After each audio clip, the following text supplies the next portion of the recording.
How to change Instagram account to personal account. If you are using an Instagram business account or a professional account and you want to switch to a personal account, then here's how to do it.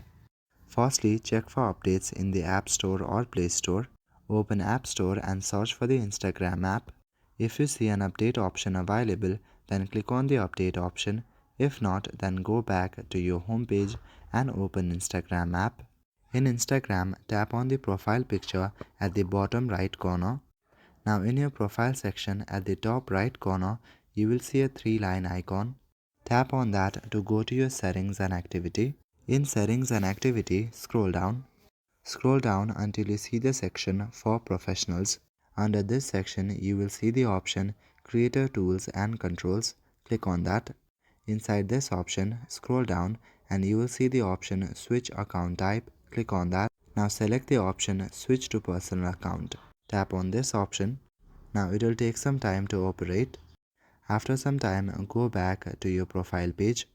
And just like that, you have switched your account from a business or professional account to a professional account. So that is it for this video. I will see you in the next one. Thank you.